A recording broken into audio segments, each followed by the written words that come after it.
Well, WSOP is officially here. Let's go play some poker.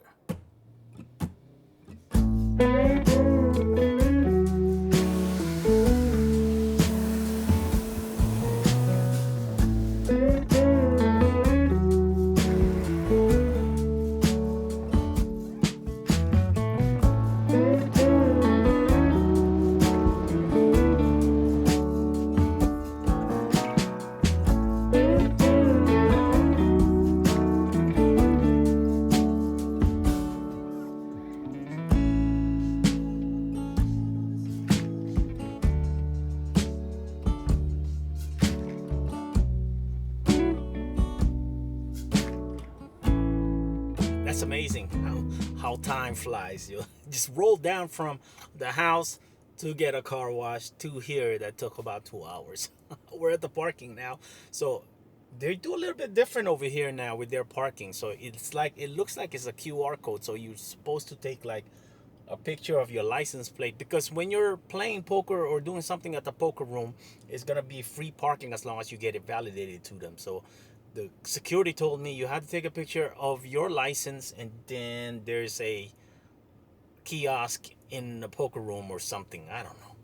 We'll find out.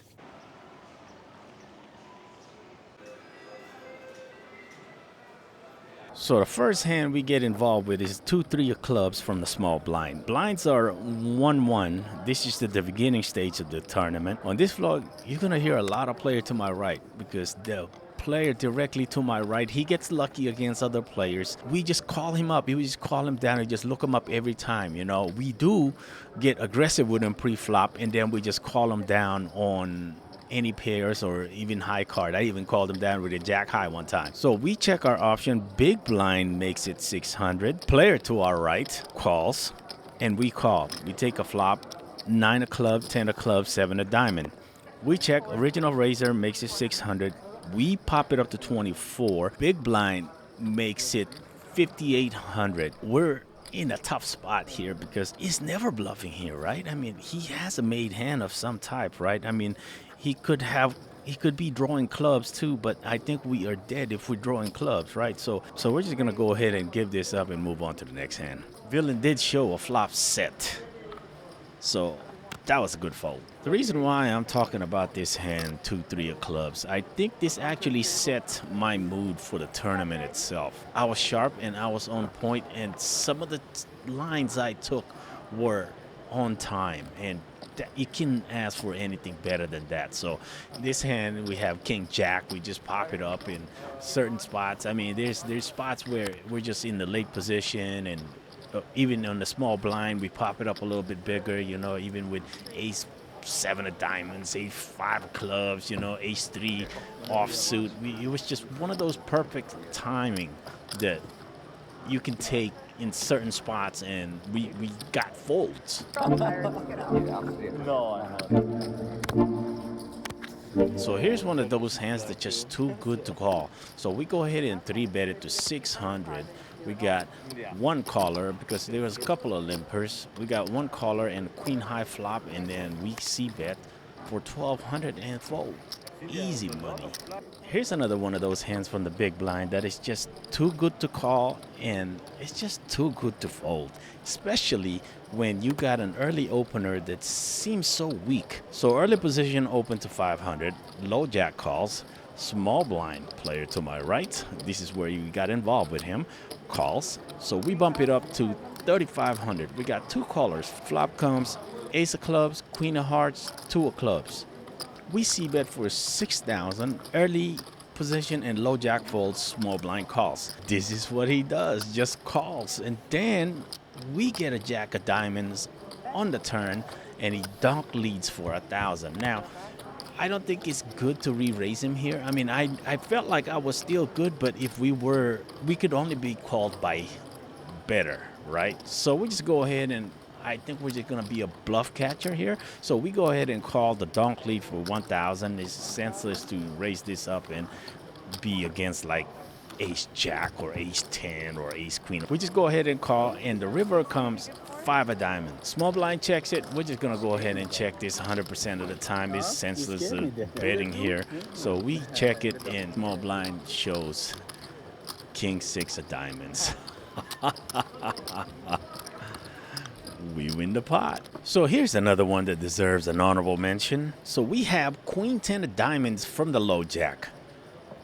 We got 2 limpers in front of us, including player to our left or right. So we make it 1200.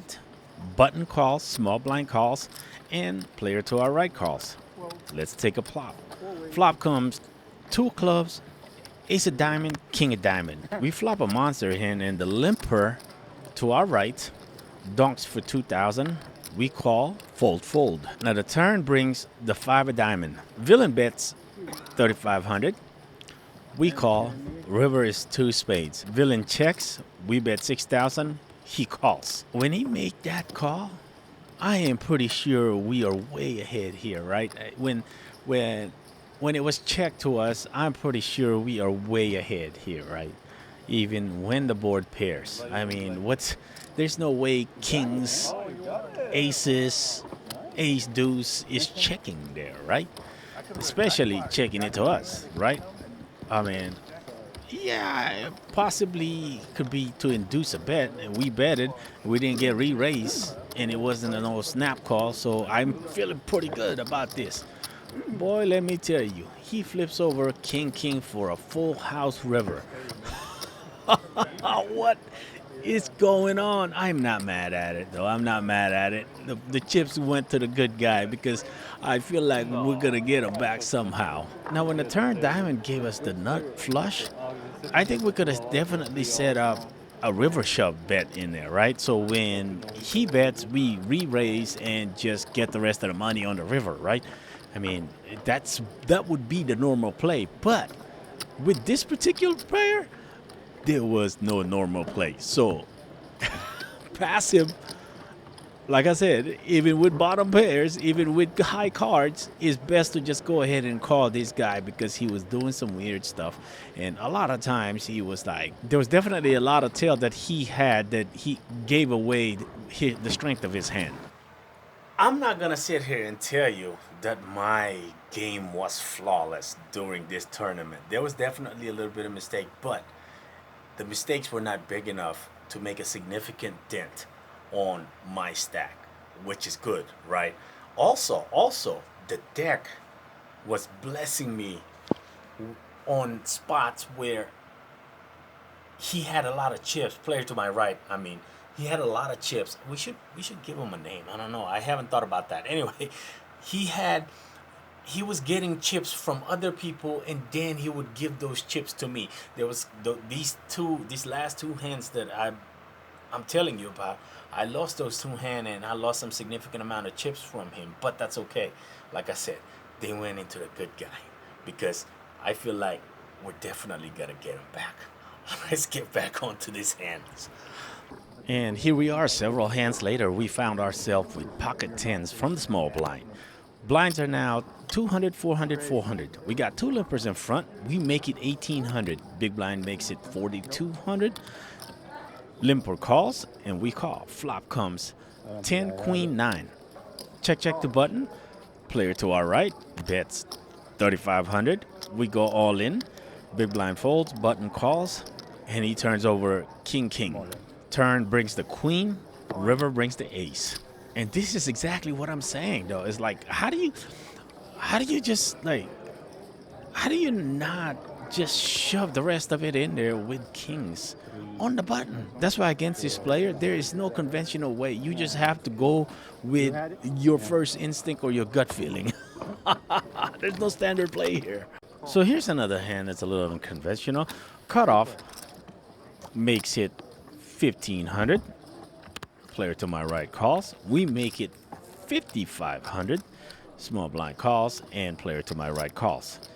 Flop comes 10-8, deuce rainbow. Small blind shoves for 7,200. Player to my right calls, and we call. We getting the right pot odds here. Even though we'll probably be here half of the time. But if we get any kind of ace or any kind of king here on the turn or on the river, we're probably going to win a significant amount of chips from player to our right. So we went ahead and proceed to call. Turns another deuce. Check, check. River's a queen. Check, check. Player to our right has pocket aces. Small blind has 10-10 for a flop set.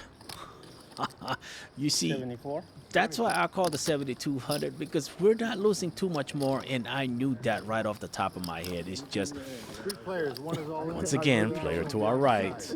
I'm glad he was directly to our right. Next hand. So here's another hand we got involved with the player to our right. Blinds are 300, 600, 600. We got two limpers up front. We make it 2400. Player to my right calls. Flop comes king 5-8. We check. He check. Turns a 5. We bet 2K. Player to my right calls. River's a queen. We bet 6K. Player to my right calls. We show our pocket kings for a full house.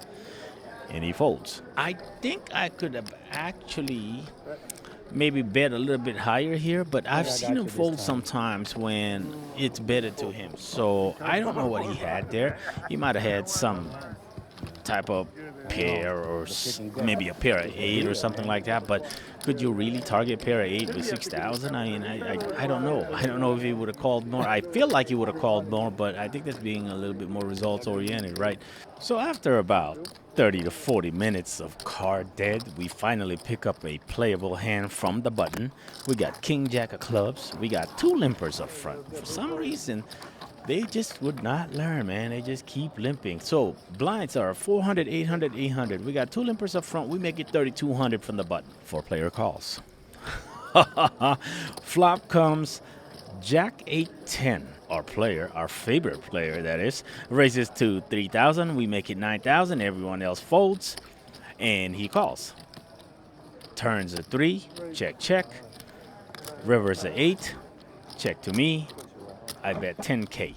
Now, what was my thought process on the 10K? I have no idea. I could not even tell you. I don't think I was even targeting anything. I knew he didn't probably didn't have an 8, but I was hoping for a call, and I felt like we probably had the best hand, and he calls, and he didn't show.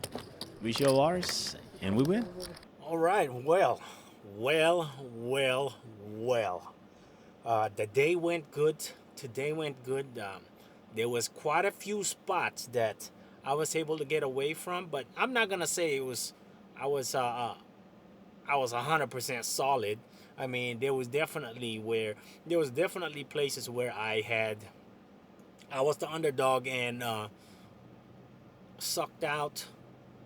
Well, didn't really suck out that much, but definitely I was picking the right spots at the right time at the right moment, and I'm loving it, man. So we bagged 243,000 going into day 2, which is not much. We finished at level fudge, I don't remember the level number, 17 or something like that. But anyway, the blinds are 10,000, 15,000, 15,000.